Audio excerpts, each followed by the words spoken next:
The birth of Prophet Samuel. There was a man who lived in Ramathaim, a descendant of the family of Zuph from the mountains of Ephraim. His name was Elkanah.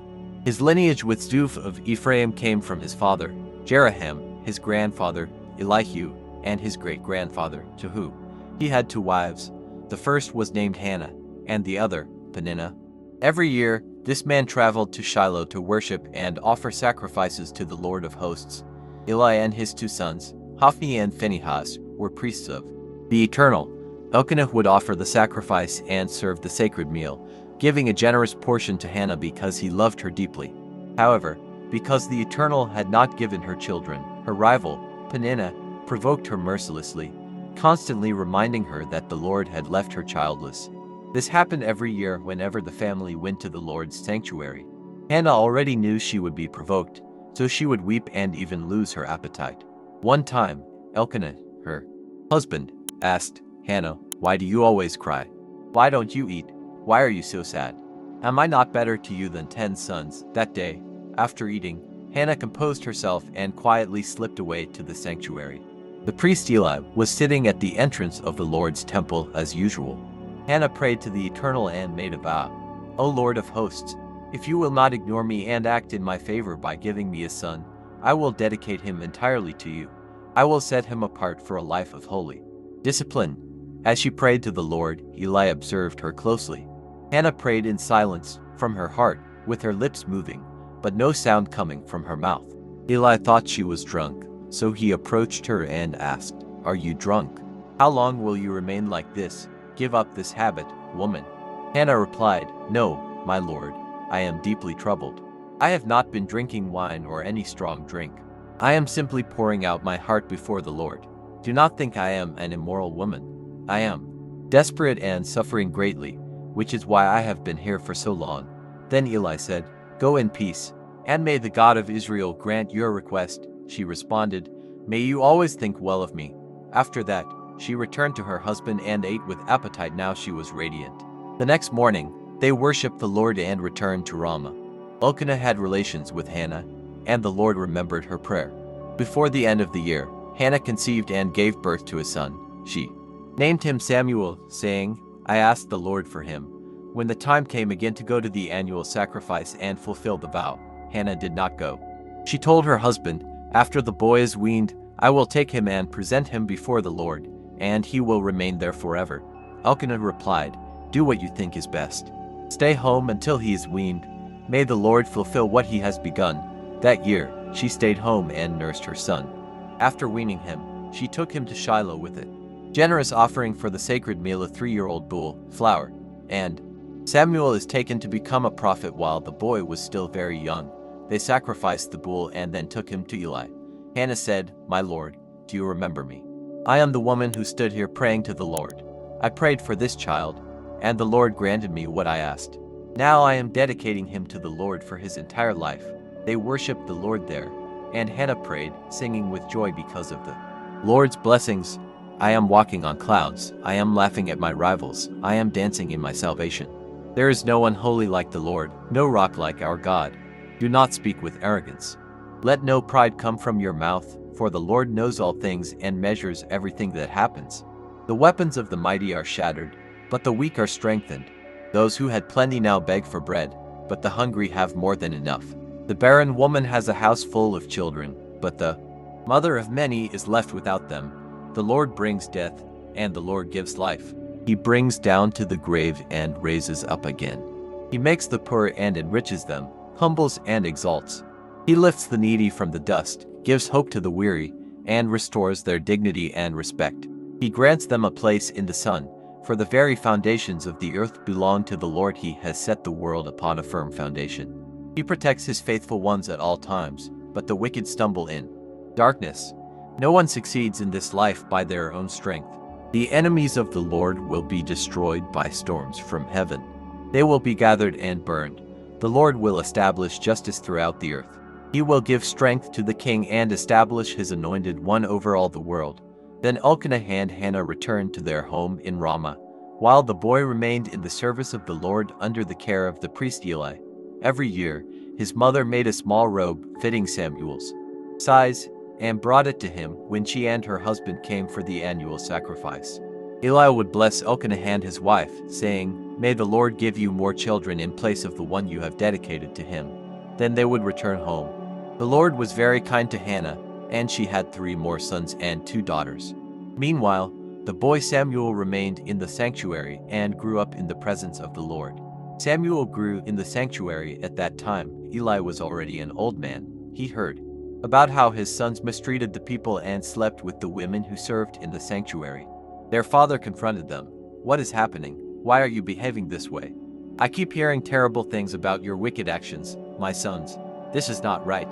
The people of the Lord are speaking awful things about you. If someone sins against another person, there is still hope. God is compassionate. But if you sin against the Lord, who will defend you?" However, they were so obsessed with evil that their father's words went in one ear and out the other. Because of this, the patience of the Lord ran out, and he decreed their deaths. Meanwhile, the young Samuel remained dedicated to his work, blessed by the Lord and respected by the people. The boy served the Lord under Eli's guidance. In those days, revelations from the Lord were rare. Visions and messages were scarcely seen or heard. One night, Eli was already God calls Samuel. At night, Eli was old, and his eyesight was weak. He could barely see. Before dawn, while the sanctuary lamp was still burning, Samuel was sleeping in the house of the Lord, where the ark of God was kept. That night, the Lord called out, "Samuel, Samuel." Samuel answered, "Here I am," and ran to Eli, saying, "I heard you call me." "Here I am." But Eli said, "I did not call you. Go back to bed." So Samuel returned to sleep. Again, the Lord called, "Samuel, Samuel." Samuel got up, went to Eli, and said, "I heard you call me. Here I am." Eli replied, "My son, I did not call you. Go back to bed." This happened before Samuel knew the Lord personally, before the Lord had revealed himself to him. Then the Lord called Samuel a 3rd time. Once more, Samuel got up and went to Eli, saying, "Here I am.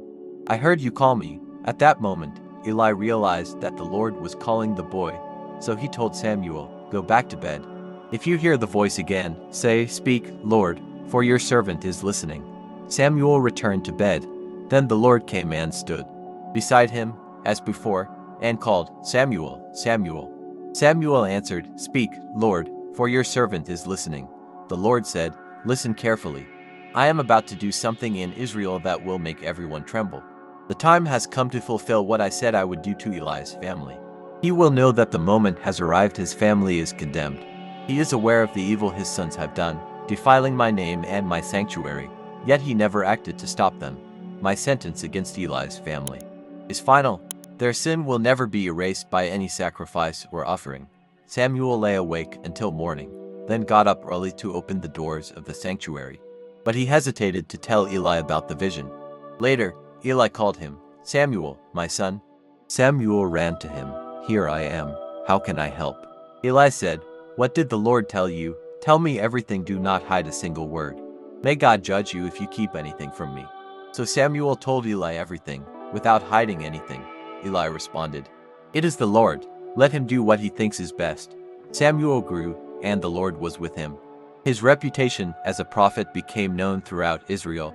From Dan in the north to Beersheba in the south, all recognized that Samuel was truly a prophet of the Lord. The Lord continued to appear in Shiloh, revealing his word through Samuel.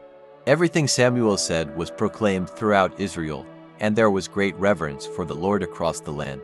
The prophet Samuel leads God's people. Samuel led Israel with wisdom and firmness throughout his life. Every year, he traveled through the cities of Bethel, Gilgal, and Mitzpah, judging the people's cases in each place. However, he always returned to Ramah, where he lived and governed. In that city, he built an altar to the Lord. Samuel appointed his sons as leaders over Israel. His oldest son was named Joel, and the other, Abijah. They served in Beersheba, but they did not follow their father's righteous ways. Instead, they sought their own interests, accepted bribes, and perverted justice. The leaders of Israel gathered and went to Samuel in Ramah. They said, "You are old, and your sons do not walk in your ways. Appoint a king to govern us, just like the other nations have." Samuel was troubled by their request and prayed to the Lord. The Lord responded, "Listen to the people. They are not rejecting you. They are rejecting me as their king. Ever since I brought them out of Egypt, they have abandoned me and served other gods. Now, they are doing the same to you. Grant them their request, but warn them of the consequences. Show them how a king will rule over them." Samuel then explained the reality of having a king, just as the Lord commanded. "This is how the king you desire will rule over you. He will take your sons and make them serve in his army, commanding chariots, cavalry, and infantry. Some will be forced to work his fields, while others will craft weapons for his battles. He will take your daughters to serve as perfumers, cooks, and bakers. He will seize the best of your fields, vineyards, and orchards and give them to his officials. He will tax your harvests to support his government. He will take your best workers and livestock for his own service. You will become his subjects, little better than slaves. One day, you will cry out because of this king you so desperately desire, but the Lord will not answer you then." But the people refused to listen to Samuel. They insisted, "No, we want a king to govern us. We want to be like the other nations, with a king to lead us and fight our battles." Samuel heard their response and reported everything to the Lord. The Lord said, "Give them what they ask for. Appoint a king over them." Then Samuel dismissed the people, saying, "Go back to your homes." God chooses a king. The Lord revealed to Samuel, "Tomorrow at this time, I will send you a man from the land of Benjamin. You must anoint him as ruler over my people Israel. He will deliver them from the Philistines. I have seen their suffering and heard their cries." As soon as Samuel saw Saul, the Lord said, "This is the man I told you about. He will govern my people." Saul approached Samuel in the street and asked, "Can you tell me where the seer lives?" Samuel replied, "I am the seer. Come with me to the altar and eat with me today. Tomorrow morning, I will tell you everything you need to know, and then you may go on your way. And as for the donkeys you have been searching for these past 3 days, do not worry, they have been found. But now, something far greater is at stake.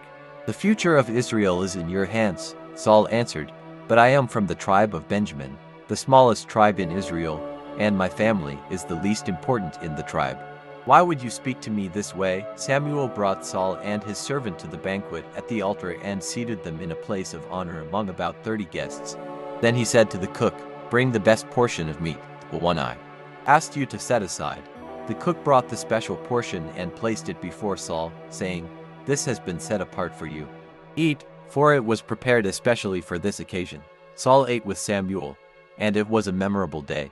Afterward, they went down from the altar to the city, where a bed had been prepared for Saul on the rooftop of Samuel's house. At dawn, Samuel called to Saul, "Get up.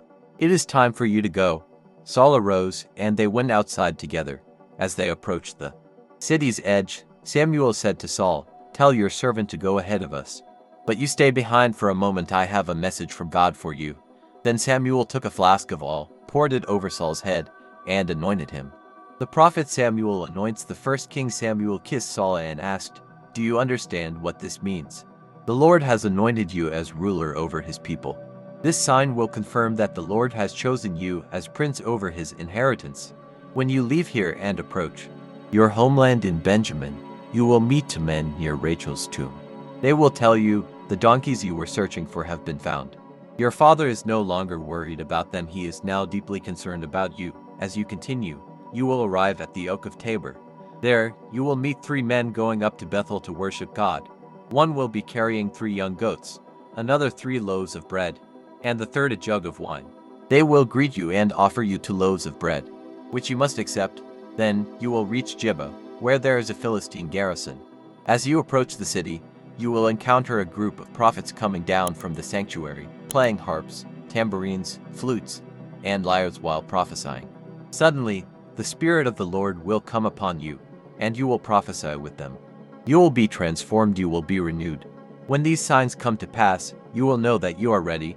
Do whatever is required of you, for God is with you. Now, go down to Gilgal. I will follow you there, and meet you to offer burnt offerings and peace sacrifices.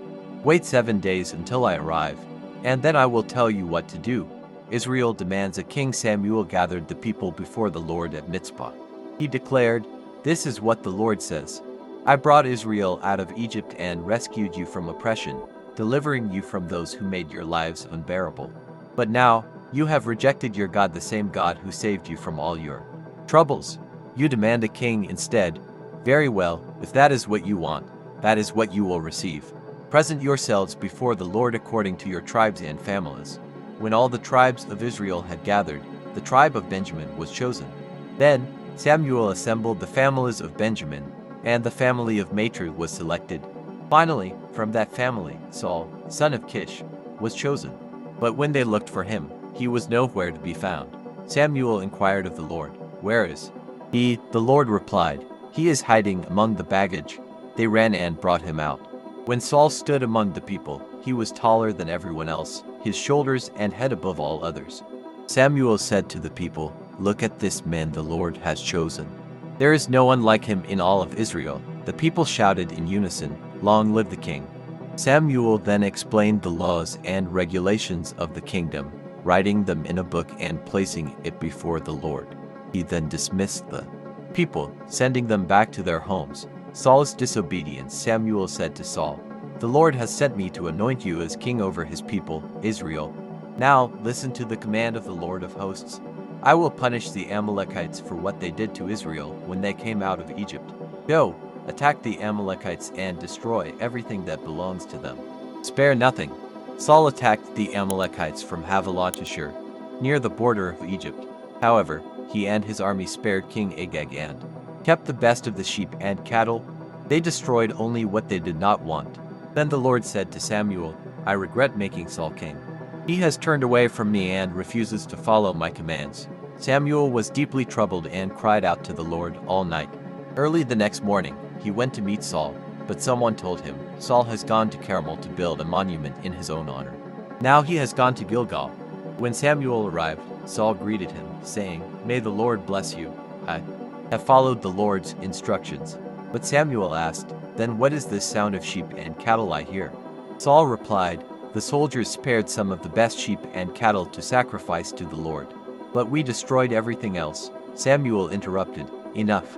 I will tell you what the Lord said to me last night." Saul said, "Tell me." Samuel continued, "You were nothing when you were chosen as king, and you know it. Yet the Lord anointed you ruler over Israel and gave you a mission. Destroy the Amalekites completely. Why did you disobey the Lord? Why did you take plunder when he was watching?" Saul defended himself, "I did obey the Lord.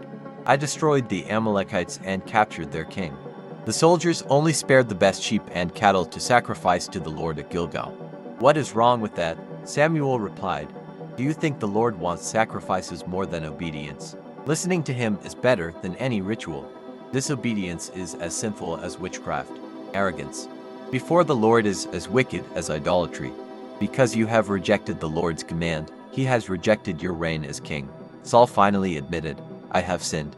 I ignored the Lord's command and your instructions because I was afraid of the people and gave in to them. Please forgive me and come with me to worship the Lord."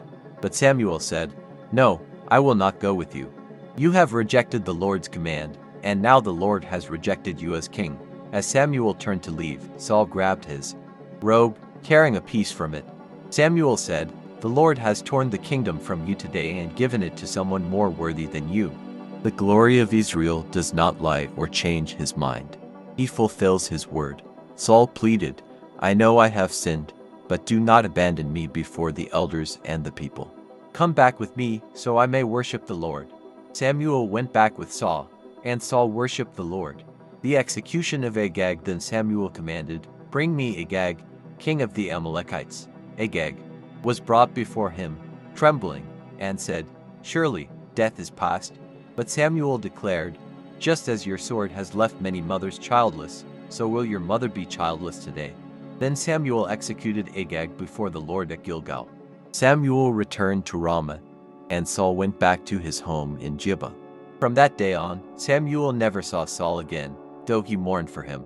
Then the Lord said to Samuel, "How long will you grieve for Saul?" Samuel anoints the second king. The Lord said to Samuel, "How long will you mourn for Saul? I have rejected him as king of Israel. Now fill your flask with oil and go to Bethlehem, to the house of Jesse. Among his sons, I have chosen the king I need." Samuel replied, "I cannot do that. If Saul hears about it, he will kill me."